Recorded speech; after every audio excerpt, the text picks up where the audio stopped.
Hi అందరికీ. ఎలా ఉన్నారు? Welcome back to my channel. నేను ఒక సరికొత్త వ్లాగ్‌తో అయితే మీ ముందుకొచ్చాను. యూఎస్‌లో మా ఇంటి దగ్గరలో ఉన్న ఒక ఫార్మ్‌నయితే విజిట్ చేయడానికొచ్చాను. చూసారు కదా! వీకెండ్‌లో చాలామంది విజిట్‌కయితే వస్తారు. పిల్లల్ని వాళ్ళ ఫ్యామిలీతోటి స్పెండ్ చేయడానికి ఒక పిక్నిక్ లాగా. సో, ఇది ఒక తులిప్ గార్డెన్ అనమాట. సో, మీరు చూడొచ్చు చాలా rows and rows of tulips ఉన్నాయి. సో, ఈ వ్లాగ్‌లో మనం తులిప్ ఫ్లవర్స్ గురించి, వాటి యొక్క హిస్టరీ గురించి అండ్ కొన్ని ఇంపార్టెంట్ ఫ్యాక్ట్స్ గురించి తెలుసుకుందాం. సో, మీరిక్కడ ఒక వైట్ టెంట్ చూస్తున్నారు గదా! సో, ఆ వైట్ టెంట్ ఏంటంటే, సో, మనం అక్కడికెళ్ళి అడిగితే వాళ్ళొక బాస్కెట్ లాగా ఇస్తారనమాట.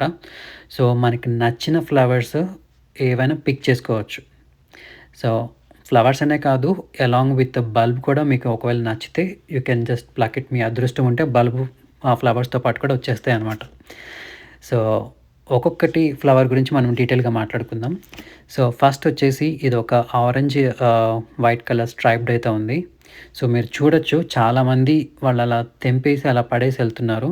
And at the same time ఆ కలర్ నచ్చినట్టుంది. బాగా గొయ్యి తీసి మరీ బల్బ్ కోసం వెతుకుతున్నారు. బేసికల్లీ తులిప్‌కి తులిప్ అనే పేరెలా వచ్చిందో తెలుసా? సో, ఇది ఒక టర్కిష్ పదమైన టుల్ బెండ్ అనే పేరు నుంచి వచ్చిందంట. దానికి ఆ పేరెలా వచ్చిందంటే, ఇది ఎగ్జాక్ట్‌లీ మనం తలకి కట్టుకునే టర్బన్ లాగా ఉంటుందంట. సేమ్ ఎగ్జాక్ట్‌లీ లైక్ తలపాగా కానీ, టర్బన్ కానీ అలా ఉంటుందంట. తులిప్ పూలు యాక్చువల్లీ డచ్ దేశమైన నెదర్లాండ్స్‌లో చాలా ఫేమస్ అయింది. సో, ఇది టర్కీ నుంచి 1500లో యూరోప్ దేశానికి వెళ్ళింది. అక్కడి నుంచి చాలా బాగా ఫేమస్ అయింది. సో, తులిప్ పూల ఉత్పత్తిలో నెదర్లాండ్స్ అనేది చాలా ఫేమస్ అనమాట.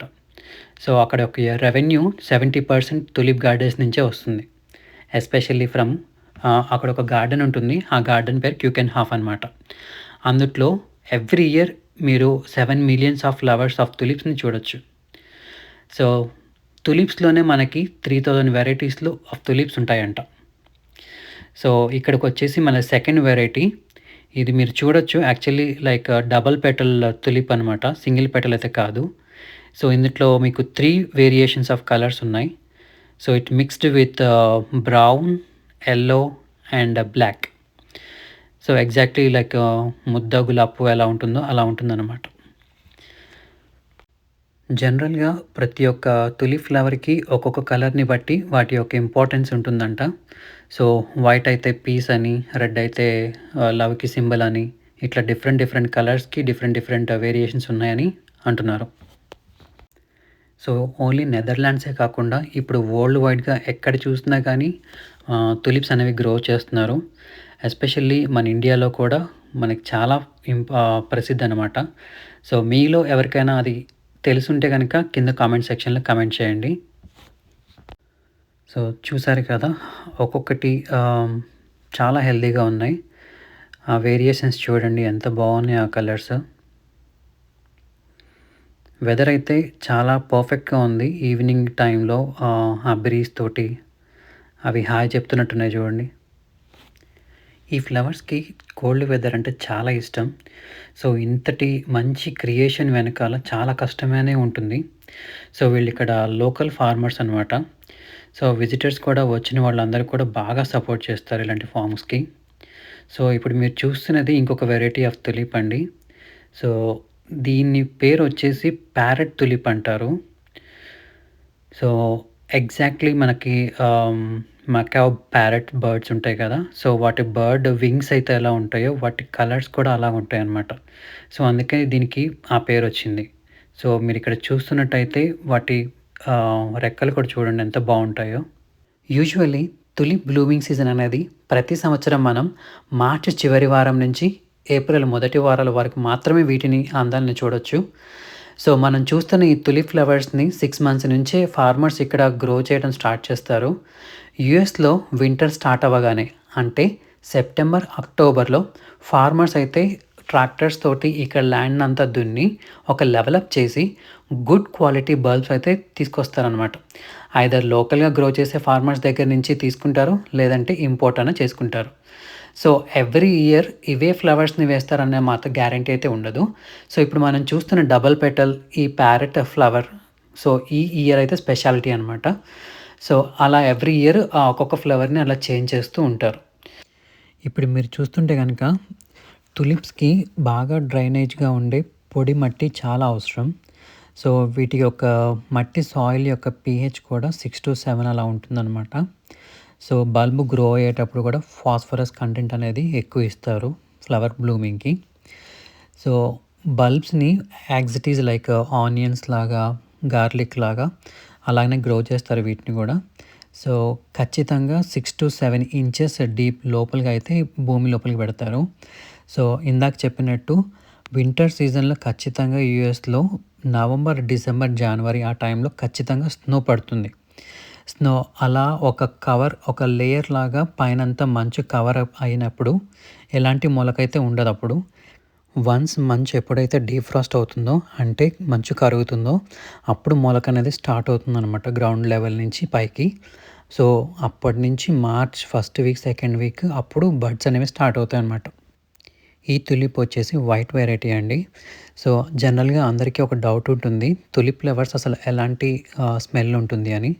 సో, యాక్చువల్‌గా అయితే బేబీ పౌడర్ స్మెల్ లాగా ఉంటుందండి. Johnson and Johnson even baby soaps ఎలా ఉంటాయో, బేబీ పౌడర్స్ ఎలా ఉంటాయో సేమ్ అలాంటి స్వీట్ స్మెల్ తోటైతే ఉంటుంది.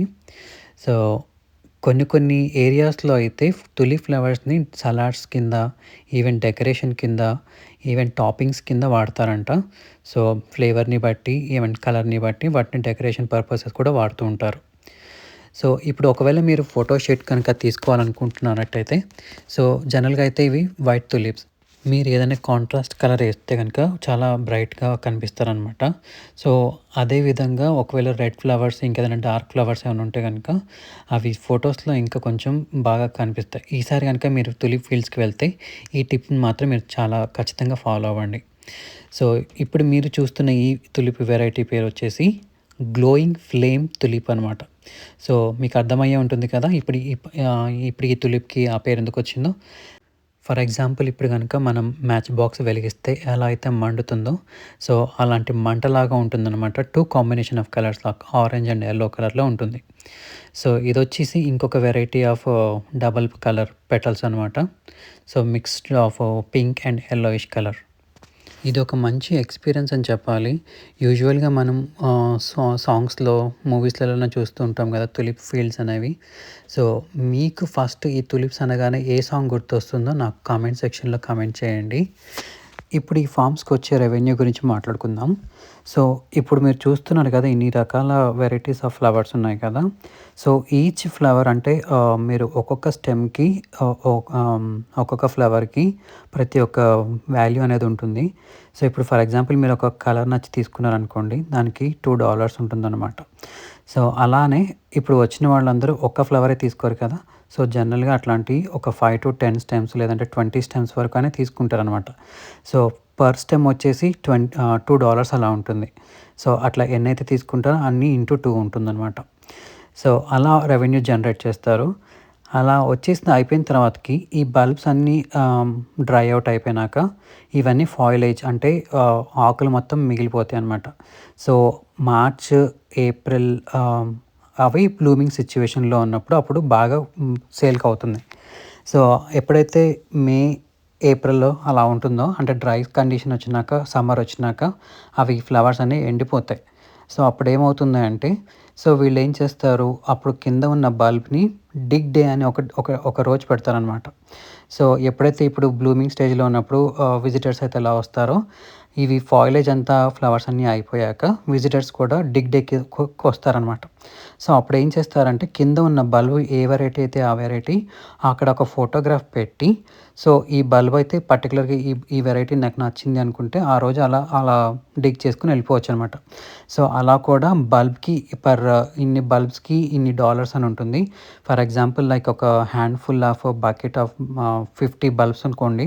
సో, అలాగ వాళ్ళు $100కో, $200కో అలా అమ్మేస్తారనమాట. సో, అలా కూడా వీళ్ళకి రెవెన్యూ అనేది జనరేట్ అవుతూ ఉంటుందనమాట. సో, అలా అయిపోయినాక స్టోరేజ్ చేసుకుంటారు. ఒకవేళ మిగిలిపోయిన బల్బ్స్ అట్లాంటివి ఏమైనా ఉంటే గనుక మళ్ళీ అన్నీ స్టోర్ చేసుకొని నెక్స్ట్ ఇయర్‌కి మళ్ళీ రీయూజ్ చేస్తారు. అలా స్టోర్ చేసిన బల్బ్స్‌ని మళ్ళీ అవి చాలా జాగ్రత్తగా డ్రై కండిషన్‌లోనే పెడతారనమాట. అవి ఎప్పుడైతే మాయిశ్చర్ తగులుతుందో మళ్ళీ అది కుళ్ళిపోయే ఛాన్సెస్ ఎక్కువుంటాయి. వీళ్ళ దగ్గర తులిప్ ఫార్మ్స్ అనే కాదండి. సో, మీరు చూస్తున్నట్టయితే వీళ్ళ దగ్గర పెట్ ఫార్మ్ కూడా ఉంది. సో, ఈ పెట్ ఫార్మ్‌లో మనం చూడొచ్చు గోట్, షీప్ అండ్ ర్యాబిట్స్ ఉన్నాయి. సో, ఇవేంటంటే మెయిన్‌లీ కిడ్స్‌ని నేచర్‌కి బాగా దగ్గరగా చేయడం కోసం బాగా ఎంకరేజ్ చేస్తారు.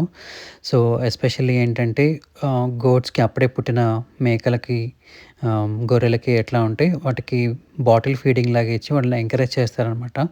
సో, అది చాలా మంచి ఎక్స్‌పీరియన్స్ అనమాట కిడ్స్‌కి కూడా.